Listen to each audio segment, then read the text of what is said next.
तो धर्म अपनावला होता 14 ऑक्टोबर नाही 15 ऑक्टोबरला. नाही 14 ऑक्टोबर 1956 भिक्षा घेतलेली आहे बाबासाहेब. हां बरं. ही जागा आहे. अच्छा अच्छा, हीच जागा का? हे पुतळा. ओके ओके, आता आपण व्हिडिओ घेतला होता. तुमचं नाव सांगा ना. माझं नाव मनोहर कुसुंबे. मनोहर कुसुंबे. कुसुंबे हां बरं बरं, एक मिनटं. ही माहिती आहे. परमपूज्य डॉक्टर बाबासाहेब आंबेडकर यांच्या स्मरणार्थ स्मारकाचा कोनशिला समारंभ माननीय नामदार श्री यशवंतरावजी चव्हाण, मुख्यमंत्री महाराष्ट्र राज्य यांच्या हस्ते व करवीर खासदार दादासाहेब बी.के. गायकवाड यांच्या अध्यक्षतेखाली बुधवार दिनांक 30 ऑगस्ट 1961ला संपन्न झाला. या प्रसंगी उपस्थित एस व्ही रामटेके, ॲडव्होकेट सम मेश्राम, नाह कुंभारे, वाको गाणार, सदानंद फुलझेले, राजे कांबळे, रेवारामजी कवाडे आणि राजाभाऊ खोब्रागडे, बीडी खराव, रासू गवई, आर पाटील सेक्रेटरी, परमपूज्य डॉक्टर बाबासाहेब आंबेडकर स्मारक समिती, दीक्षाभूमी, नागपूर. हे बाकी पदं याच्यात आपण वाचून घेऊ. आजची तारीख सांगा आणि आम्हाला शुभेच्छा द्या.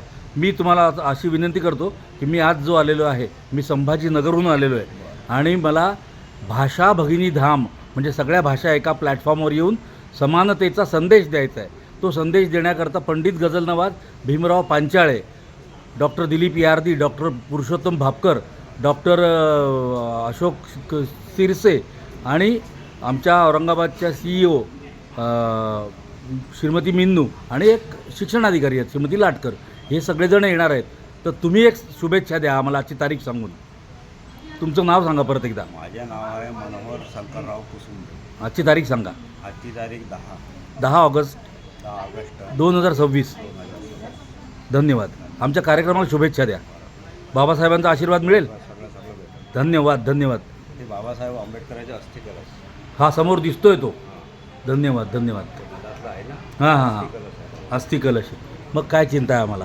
तुम्ही जी माहिती दिली त्याच्याकरता मी मनापासून कृतज्ञता व्यक्त करतो. 22 प्रतिज्ञा बाबासाहेबांची. 22 प्रतिज्ञा त्या पण आम्ही बघतो आम्ही जाऊन. ते बुद्धगयाचे आहे. हां हां हां, गौतम बुद्धाचे बरं बरं बुद्धगयाला. बरं. तिथून आणलं. तुम्ही किती वर्षापासून काम करता इथे? इथं जास्त नाही 6 वर्ष झाले. 6 वर्ष झाली. आणि तुमचं मूळ गाव कोणतं? आमच्या हे प्रॉपर नागपूर. नागपूर. धन्यवाद.